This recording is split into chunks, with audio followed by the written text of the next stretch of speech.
All right. I'm going to introduce my son, Stephen. He's going to do the best he can without his presentation. And Stephen is our youngest son. He is just graduated, as you know, from the seminary in Fort Wayne. And he received a call from the Office of International Missions of the Lutheran Church Missouri Synod to serve in Germany. The plan right now is to be working with SELC. And I'll let him tell you all about that and a little bit of that. And I'm going to take the whoozamajigger if we can't get it up, and then try and make a copy of it. Make a copy of the presentation and bring it in here, okay? All right. Steve? What, sir? Yeah, I'm going to take the whatchamacallit and do the whoozamajiggy with it and make some copies. All right, here's Stephen Braun. Well, I already have a microphone, but thank you. Howdy, it's great to be here. Thank you for having me and hosting me this Sunday, and also for all the stuff that went into the ordination and installation. I have a bunch of wonderful pictures, but at the moment they're just not working, technology and such. So that's going to go copies for y'all. But I'm a missionary / pastor, Steve Braun. I'm going to be serving in Germany for the community.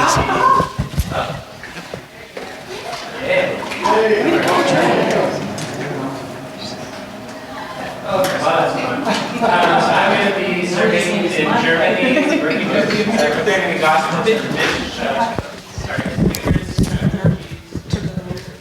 A question, I think, for our family. It was just something that was always expected, whether we would do it here in the States or internationally. With my two older brothers and my older sister, I think we all grew up with an appreciation for what missions was. And so the beginning of this journey for me really began with my mom and dad encouraging us to be involved in the church. And then also, to the next slide, please, my brother Ben, taking that encouragement to become a pastor himself up in Rochester, New York. Next slide. My brother John over here, serving as a missionary in China, Hungary, and Indonesia. That was really my first contact with being involved in mission work, as far as he'd send the newsletters back, and me and Mom would sort of help edit those and send them out and things like that. And so that really encouraged me. That's his wife, Dora, and Kellen, and John, of course. Next slide. And then my sister Bethany and her family, except Sharon's missing. I haven't gotten a picture yet that I need to put in there, but Bethany, Jason. And then next page. These two kids are from when, these three kids, are from when I was in Germany doing my internship and undergraduate work. That's Fabian, Simeon, and Valentin. Three spectacular boys. I miss them very much. When I was over there, I worked with the Zelk Church, sort of learning from their pastor how to do ministry and things like that. And during that time, I lived with three families to sort of support my life and to get food and sleep and whatnot. One was with a chimney sweeper's house. I cleaned up after him. I didn't get to clean any chimneys. The second was a dairy farmer, so milking cows with a 90-year-old lady who really taught me what farm life is like. And then nannying these three boys who are very near and dear to my heart. Next slide, please. In 2014, my interest in missions sort of reached its culmination as far as me trying to see if this is something that I could do. At Concordia University, Wisconsin, we had a professor, Dr. Feiertag, who I'll show you on the next slide. He takes students to different countries to sort of get a taste for what missions is like and to observe it. And that's Dr. Feiertag right there. In Peru, the children called him Papa Nueve, which is Santa Claus, which I think you can see why. It's either that or the Colonel from KFC. But that's Dr. Feiertag right there. He was sort of an inspiration for me as well, as far as, getting us to experience what mission work is like. And one of the funny things is that his second missions class is about trying to convince you not to be a missionary. because he wants you to realize how much of a difficult life it can be. So we'll move on to the next slide, please. So why Germany? All right, Germany, as I said, land of Luther. It's been a Christian nation for many, many, many years. I think it was St. Boniface who first did outreach to the Germans. So next slide, please. Germany is located in the Eurasia division of the LCMS missions, which, as you can see, covers a very wide breadth of land, including Mongolia, which is I found always interesting. It's located in Central Europe. It's definitely one of the big leaders in all of Europe. You hear about the news in Europe in general. Germany's probably involved in some way or another. As far as where the work is going on, I'm not quite sure where I'm going to be located exactly yet. But these particular cities have all found fruit in this mission field. There are refugees all over Germany, and the Zelk churches have found that they are hungry for the gospel. They're meeting Christians in a free environment where they can worship openly, carry a Bible. In college, I had a friend whose name will remain anonymous for reasons, who said he was from Iran and he got arrested for just having a Bible. He was a Muslim and just was interested in what it said, got arrested, and then escaped and came to the U.S. A couple years ago, he was baptized into the Christian faith, and that's why I can't tell you his name, because if he ever does have to go back, then, it's for his own safety. But the main work is happening in Hamburg, which is over here in northwest Germany, and then the others are in Old East Germany, in Berlin, Leipzig, Dresden, and Chemnitz, which are all located along the Czech border. Next slide, please. All right. But for as much as Germany is the land of Luther, it's not really what you might say a Christian nation anymore. I mean, a lot of churches are empty. There's a lot of cathedrals that are empty. This is just a scene from the 25th anniversary of when the wall came down between East and West Germany. This is them reenacting that moment when the two sides came together to meet each other. And, Germans are very friendly people. They might, be stubborn, straightforward, and to the point. But I always found Germans were wonderfully hospitable. They love to have you over for dinner. They'd serve you a 5-course meal and fill your stomach and then expect you to eat more. And they love to party. They're very good at, drinking a couple beers and whatnot. Next slide, please. But Germany is also a place that is scarred by its history. This path right here, which just looks like a normal walking path, is actually a line that marks the wall that divided East and West Germany. And as you can see, it's just a couple feet from people's houses. If you went around this corner up here, there'd be a house right there where the wall literally divided it in half. The family that was there had to vacate, obviously. A few towns over was this little village that was completely surrounded by West Germany, but it was actually part of East Germany. And so those two families that lived there were secluded from the rest of the world the whole entire time that the wall was up. They couldn't leave, and the only people that could come visit them were armed guards. And so Germany is a place that is scarred by its history. And next slide, please. A guard tower at the end of that trail overlooking people's houses. Next slide. And empty churches. Part of the consequence of their history and of the things that have happened during World War II and the Nazi era is that Christendom has really declined. I mean, a lot of these cathedrals are museums. They're not places of worship. They're places of wonderful art, of a history, of wonderful worship, light-filled buildings with gorgeous organs, but the only reason people go there is to take pictures, not really to worship anymore. Next slide. And this is a church near Frankfurt, I think in Königstein or something? Königstein. Next slide. And so part of that is that Germany actually has a bunch of national holidays that are Christian-oriented. And this is one of them, Christi Himmelfahrt. Can anybody tell me what that means? It's actually their word for ascension. Children really enjoy that word because it has the word fart in it. But Christi Himmelfahrt is actually a national holiday. It's a day that everybody has off. They'll have festivals and things like that, but nobody really knows what Christi Himmelfahrt is. They know it's about Jesus, but okay, he's ascending. What does that mean? The next slide. Next slide, please.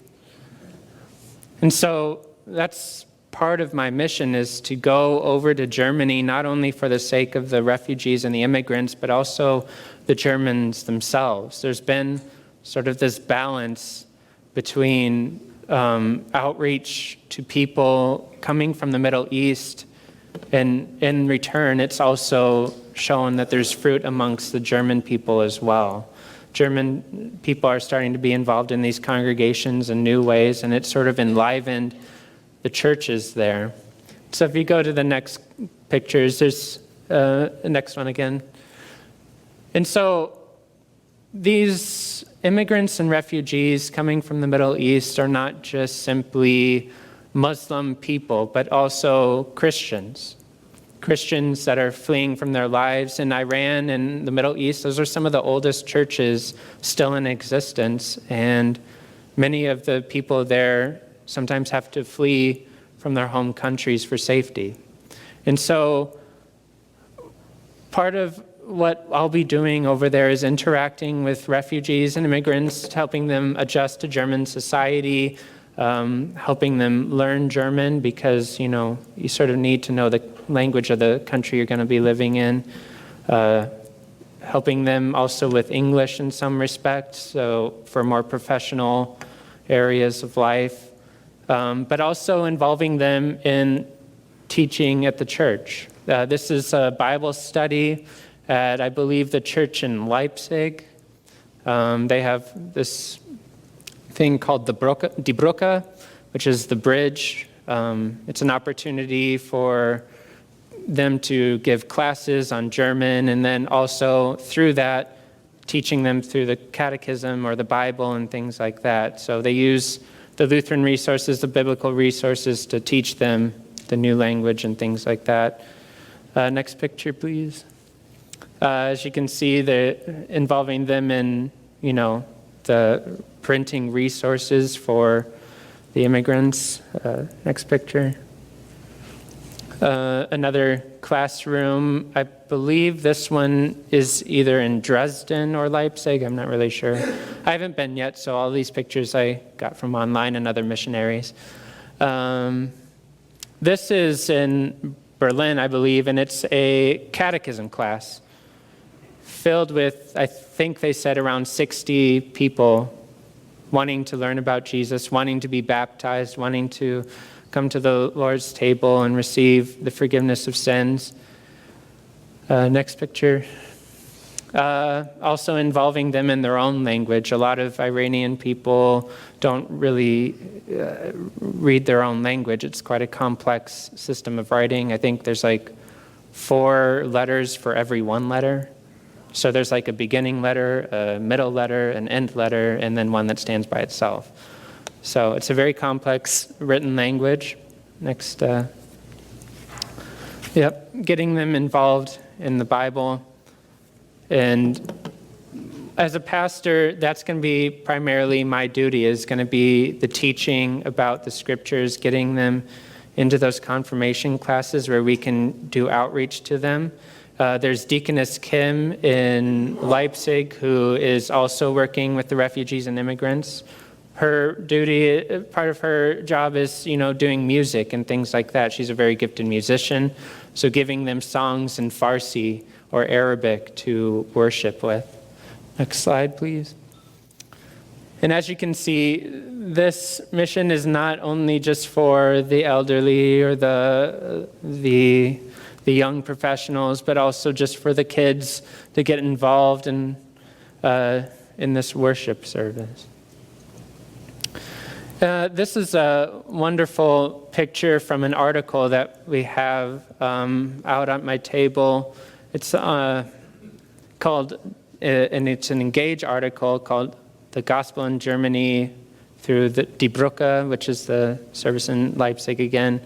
But this woman was a Christian before she came to Germany, and this is her worshiping freely and openly without having to fear any of the struggles that might come her way, just as she would have in Iran. But stories like this are numerous and throughout these people, and it's just a pleasure to see how God has been working in their lives to bring them through all of these struggles so that they can enjoy the commodities that we have so freely here in our own worship buildings and whatnot. So this picture is I really enjoy this one. This was on their Good Friday service. According to Deaconess Kim, the refugees and the immigrants from Iran in particular and Afghanistan really enjoy expressing their faith through art and through music. There's a guy there that's been writing his own hymns because he wants to worship in his own native language. And this was actually a passion play that they put on for the rest of the churches in their area. And Deaconess Kim said that even the stubborn, Germans were in tears as they watched them, get to express their faith in Jesus Christ in such a wonderful manner. And so Psalm 27 is, an inspiration to me. When I first chose it as my confirmation verse, it was really this first verse that stood out to me. But then, later on in life, I began to think about, where does that strength lead us? And David prays in this psalm, "One thing have I asked of the Lord, that will I seek after, that I may dwell in the house of the Lord all the days of my life, to gaze upon the beauty of the Lord and to inquire in his temple," to worship there. So many people throughout the world do not have the freedom and access to worship freely as we do. But there's such a beautiful hope that in worship we get to meet our God on a face-to-face basis, where he gives us his body and blood, where he speaks to us his word, where he washes us in baptism. And this is the hope that I have and the hope that we all have as Christians, that we would one day, at the end of all of this, join God in heaven and praise his name for all the things that he has done for us and for the salvation that we have. And so the next page, if you'd like to participate in this mission, there's a variety of ways to do that. Prayers are one of the most important things that I can get from people. It's such an encouragement to know that people are praying for you. I've sent out my first newsletter, and people have emailed me back saying, praying for you, hope everything's going well. And it's such an encouraging thing just to have that network of support of people that will pray for me. But there's also other ways that we can be involved. You can connect through the newsletters. You can engage in through small group study on missions, or even participating in a short-term mission trip abroad. It doesn't have to be Germany. It can be in South America. There's tons of work going down across all of the continents. And so that's another way that we can get involved, is through short-term missionary projects. But then finally as well, missionaries in the LCMS are 100% fully funded by support from our congregations. Gary Teese in Iowa, as my dad spoke about during the first service, has been doing a wonderful job helping to support and raise funds. But I also will just put a plug in there that if you're interested in supporting me financially, there are a variety of ways you can do that online. It's quite simple, quite safe, at lcms.org/givenow/Stephen.Braun, and then through the mail. So if you're interested, just let me know. I got information out at my table. Is there any questions about the mission work or whatnot? That was probably a lot of information at once, and yeah. Even though I'm his brother, I'm learning a lot of this myself for the first time. Yeah. I was just wondering about the refugees. You said there are many refugees coming in, and you said primarily Iran. But I was wondering if you kind of, in your own research, know the variety of countries they're coming from and how that might impact your outreach. Yeah, so he asked about which countries are coming into Germany, and it's really all over the world. Germany is a very international country at the moment. People are going there from all over the world. As far as the Middle East, you can say there's probably people from every country in the Middle East, particularly, as I said, Iran, Afghanistan, Syria is another big one. Turkey, of course, yeah. Germany in the 1950s had a huge immigration of Turkish people into Germany. It wasn't, the church at that time did not take advantage of the opportunity to preach the gospel. And so there's also the battle of fighting mosques. The Islamic faith is also on the rise in Germany.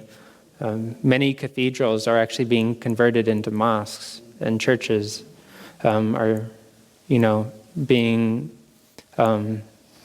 just turned into idols of the Islamic faith. And so that's part of the work as well.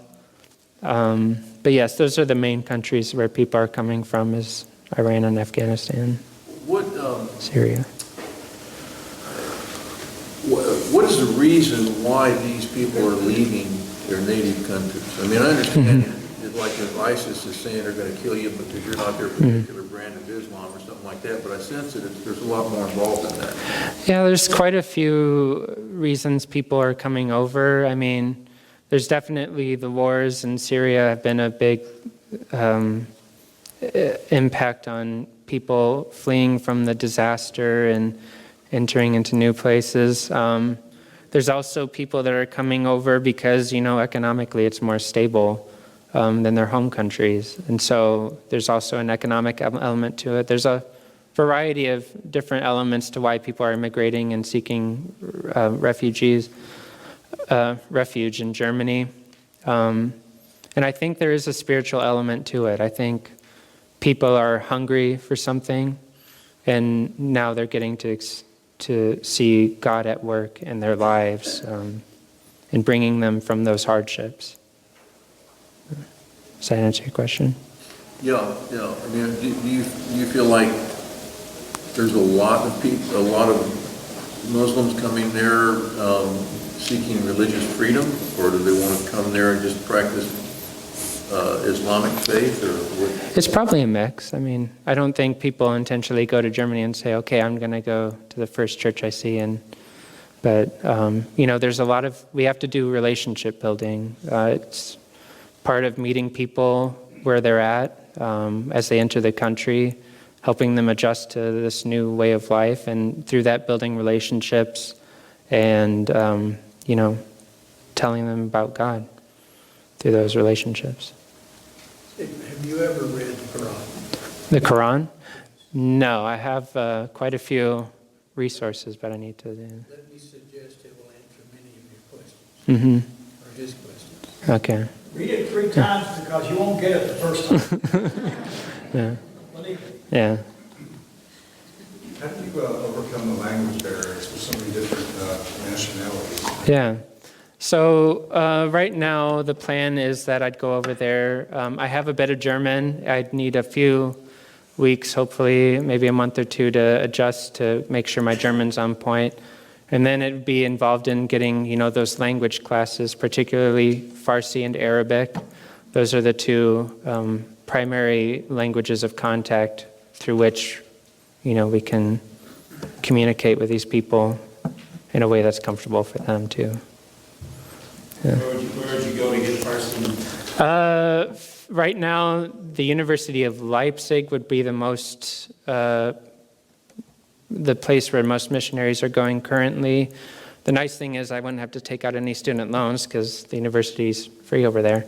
But that has consequences too.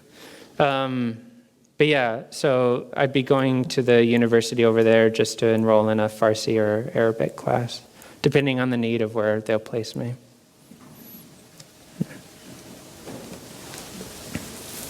Can you tell, I don't know, maybe this is the beginning when I was out, can you tell them what Selk is? Yes, the Zelk is our partner church, Lutheran church in Germany, the Selbstevangelische Lutheranische Kirche. It's significantly smaller than our church body, but we've had a long-standing relationship with them. Part of the reason it's called the Selbstevangelische Lutheranische Kirche is because that's the self-governing Lutheran church in Germany, as opposed to the state church. Those two are not the same. In Germany, there's the state church, which is run by the government, paid for by taxes, and then there's the Zelk, which is self-governing and self-supporting as well. Yeah. So that's a good question. Yeah. Yes, ma'am. I read in the LCMS mission newspaper that there's a very large church in Germany that's made up primarily of converted Muslims. Have you been there, or do you know anything about that? I have not been there, but it's in Berlin. And according to an article that I read, sometimes they're baptizing like 10 people a Sunday, just depending on who's coming through their doors. But it's experienced an amazing growth. There are people who don't yet have homes that they've opened up their basement to have a place of rest, to sleep for a night or things like that. So the church in Berlin is the church that you're thinking about. But yeah, they've had a wonderful outreach to this community. And they've gotten through that, involved their own members in that outreach, and it's been faithful amongst the Germans as well, gotten them more involved in their congregations, which has been a nice thing to see. Because as a pastor, my primary duty is to meet people in the congregation, but it's the congregation members who really are the ones out in the community, interacting with people. As a missionary, that'll be part of my job as well. But, yeah.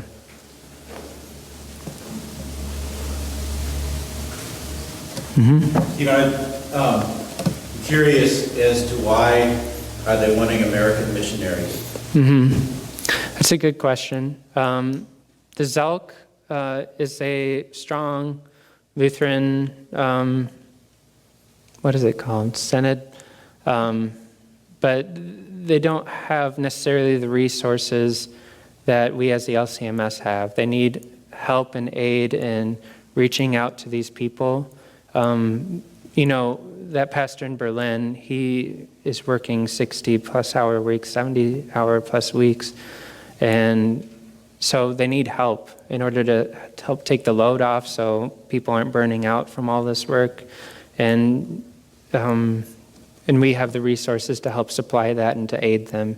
How many missionaries are serving in that area? Yeah, there's quite a few missionaries. There's Deaconess Kim in Leipzig. There is the Cecil and Karen in Dresden, which is also in the southeast German corner. And there are two pastors, one in Kaiserslautern, Germany, who is working with the army base, and the pastor who replaced you, I don't remember, Pastor Schuski, who is at Trinity in Frankfurt. And can you all think of anyone else is there? No. They do have, the Kaiserslautern people have just begun like a vicarage program, so they're getting a St. Louis seminarian this year to help them in that as well. So what is like the timeline like? So like when do you go, where you're going to go? Yeah. Yeah. The timeline is a bit up and down right now, primarily because I'm here, trying to build a network of support.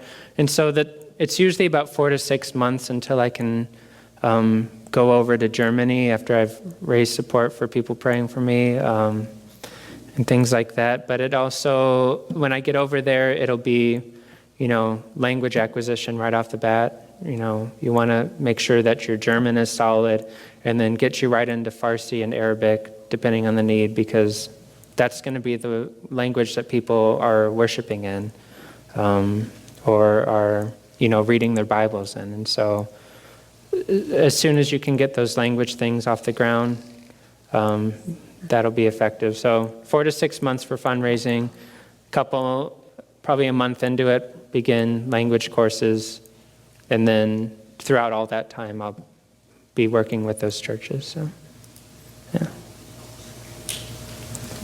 Yes, Will ma'am. you be assigned to one of those churches or some other administration that serves them? Yeah, it'll be with the churches. Now, the thing about this is that because of the fact that they're doing outreach and that there's a German church and also there's people worshiping in Farsi and Arabic, there are also house churches being formed. And so it's not just like one physical building congregation. Sometimes you're going to someone's house to worship, or sometimes you're going to a neighboring city 40 minutes away, or village or town, and they have a rented building or something that they're using for worship. And so it'll be in conjunction with a German congregation, but involved with a whole variety of congregations and things. Is it there for a certain period of time, or is it really as long as you want to be there? It's really indefinite. My mentality about it is I'll be there however long they want me, so hopefully they don't only want me for a year, because I might speak bad on my part. Yeah, it's really indefinite until God calls me elsewhere, or they decide that the work is, ready to be moved on.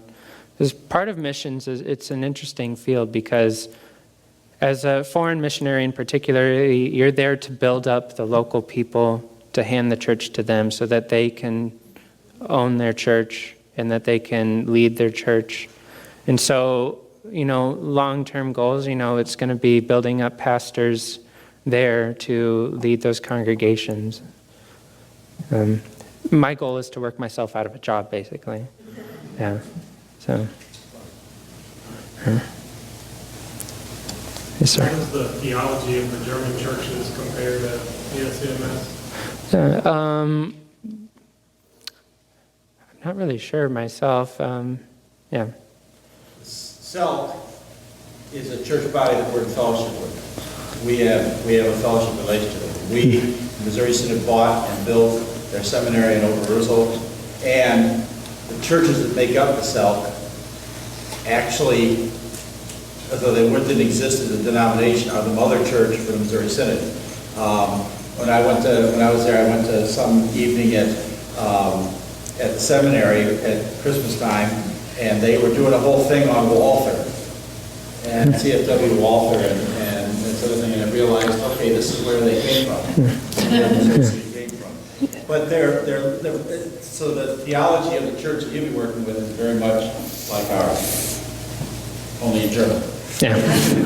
Yeah. As he said, we have a long-standing relationship with the ZELC. Their first missionaries were us, to the Americas, and now it's sort of this balance of, we're working together with this long history and we're helping them. And there's a book that I have out there called Walther's Law and Gospel that's in German, and they use it as one of their resources now for educating at their seminary. So, but it's only printed in Norway for some reason. So I don't understand that one, but okay. Yeah. Any other questions? Or yes, sir. Overall, in Germany, do you see the Christian church on the rise or decline? That's a good question. I'm not really sure myself. I think a lot of people will say that Christianity in Europe is dead, that it's post-Christian, but the Holy Spirit doesn't think in terms of post-Christian or like because of their history, I'm not going to go work there, or because not a lot of people are there, worshiping, I'm not going to be there. Well, that's why we need missionaries, so we can go there, proclaim the gospel, bring as many people as we can into the doors of our churches and receiving the good gifts that God gives us. So I think the Holy Spirit will work how He will, and I'll do my best to not obstruct Him. There are a lot of non-American churches doing work in Germany. There is growth that's happening in the more independent You're not churches. projecting enough right now. I'm not projecting enough. Usually do, but now I guess. If there is growth, it's in the non-denom sector and in the independent churches. The church that he's going to be working with while we were there, the Gladys Church, which is the State church. state church, actually issued an apology to the South, because during the early days of the unification, which caused people to come here for the Missouri Synod, the churches that remained independent were persecuted by the state church. And they've admitted that now and apologized and asked for forgiveness. So that God is working. One of the theologians in our history as an LCMS, Martin Stephan, he did some bad things later on in his life, but he was arrested in Dresden and told, you either have to leave or, stay in jail and not preach the gospel. And so that's really how the migration over to the U.S. sort of began, was this persecution against the self-governing churches that were saying, we need to preach the word as God presents it to us in His Bible. Does the average German have any concept of the rich history and tradition of the church, the Reformation, Martin Luther, all that kind of stuff? They understand that historically? They understand Martin Luther because they blame him for their language. Because Martin Luther, what he did when he culminated the Bible and translated it into German was he really made a mark in the German language as far as unifying it. Before Martin Luther, the German language was separated into all these different, very micro states, where you could travel 2 miles that way and you probably wouldn't be able to understand certain verbs or the way that they're speaking. Today, there's really, I think, 3 or 4 primary German dialects that are still going on, but they know Martin Luther for the language, but also because of the Reformation as well. Their history, you can't have a history of Germany without the Reformation. And so they know his name from history. Whereas in America, if you went to a history class and they said Martin Luther, people would be like, oh yeah, from the Martin Luther King Jr. and whatnot. What's interesting, I'm sorry, but what's interesting right now, because of the kind of discord between the United States and Germany, the Germans are trying to walk away from Reagan's attempt to bring down the Berlin Wall. And they're looking to the peaceful prayers and sit-ins at the St. Nicholas Church in Leipzig as a big impetus, and the main reason that the Berlin Wall came down instead of anything that kind of the U.S. did with Reagan and Gorbachev. So to me, that's a great segue. Yeah. Because it was the peaceful prayers in Leipzig that did have a huge impact on the Berlin Wall. Wow. And so I just was in Berlin Okay. this month. Wow. And so they're actually, that's what the historians are kind of leading the impact, is that it was those actions in that church that brought the Berlin Wall down. When you go to the faithful checkpoint Charlotte, there's plenty of Kennedy's memorabilia. You can't see Reagan. That's interesting. That speech was 2 years late earlier. It had nothing to do with what they'll say. So it's interesting. That is interesting. That's good to know. If you know that history, it was those prayers in St. Nicholas Church that led to that peaceful transition. Wow.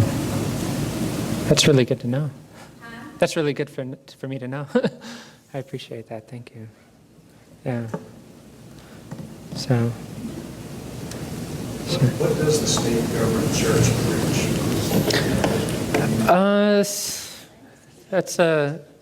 That's a big question, primarily because it's almost what we might say non-denominational in one sense, where people, can really proclaim whatever they want from the pulpit. And so it's a difficult question to answer.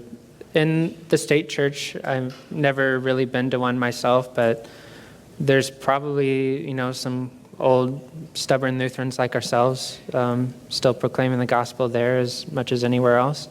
And so it's a difficult question to answer, and I'm not sure I'm quite... I don't know if you have any clue on this or not, maybe you might know something, Pastor, but the average person in Germany, your age, do you think that they have ever heard a presentation of the gospel? Do you think they know what the gospel is? When they go to school, they are given the option. You either have to take religion or, I think, ethics. You have to take religion or ethics, and you either take it as a Lutheran or Catholic, or a Protestant or a Catholic. So if you take religion as a Catholic, you are taught that way. If you take religion as a Protestant, you're kind of taught the Protestant faith. Or they can opt out of religion and take an ethics class. Okay, to be buried out of the German church, you have to be a member of the church. I did a baptism while I was there for a family who had left the German church, and so because they'd left the church refused to baptize the child. And so they were friends to somebody at Trinity, and so I said, sure, I'll baptize him. And we had a big baptismal service and so forth. But the schools, in the public schools, religion is taught. It's a required subject. Either they have to take religion or ethics. I think it's ethics. I might be wrong on that. I think you're right, yeah. And so it is a requirement. And so they've heard the message. Whether it's sunk in or not is an entirely different thing. I'm sorry, I don't mean to. One of the things that questions people asked me was, what am I supposed to do for confirmation for a gift in our church? I said, well, I told them what we did in America, because I guess in Germany, even though they may be the only time the kids in church, they get thousands of euros and things like that as gifts. It's a big deal. It's almost like a Jewish bar mitzvah, where they get lots of money and gifts and so forth for confirmation. So anyway, I'm sorry, I didn't mean to. No, it's fine. But still, most of those churches are empty. And most of those churches are The empty. Landeskirche, the Catholic, the Protestant, most of them, if there's 10 people in worship, it's probably a good Sunday. Where's But Steve? the independent churches like the South or Trinity are very well attended. Where Stephen was in the Self congregation, there was a big Landeskirche, a state church in that town. You saw me 5,000 members. How many were members of the little church you were at? Probably 100 or so. That little church was fuller on Sunday morning than the big Yeah. church in Cathedral. Yeah. Thank you, Stephen. Thank you. Just so you know, and kind of an answer to your question, they have to reach, what the synod was going to look for is how much is he getting in and how sustainable are the gifts before they'll give him a green light. If it's just a bunch of one-time gifts, then they're going to say, well, he doesn't have enough people who said we're going to give over a period of time. So they look at not just the amount, but how sustainable is the giving. So what is the goal? Probably about 125,000 a year. That includes all the administrative costs, insurance, the moving back and forth, salary, training, classes. He has to come back at least every couple of years to do this, to connect with people who are supporting him and so forth. So there's a lot of, sorry, I'm answering this. No, that's fine. That's fine. So anyway. Yeah. Oh, my wife wants me to tell you that we are going to have, when he's back, Most likely in fall, October. it's a little bit cooler. We're going to try and have kind of a wine and cheese fundraiser at our house too for anybody that wants to come and kind of get an update and support, and also likes to drink wine and cheese, or drink wine and eat cheese. Can I? Any other questions for Stephen before I? Let me pray for you. Father, I just want to thank you for Stephen. I want to thank you for his faith. And Lord, I want to ask your blessing as he begins this journey of giving these presentations, of preaching in churches, of going around and telling the story of the mission work that's being done that you're calling him to be a part of.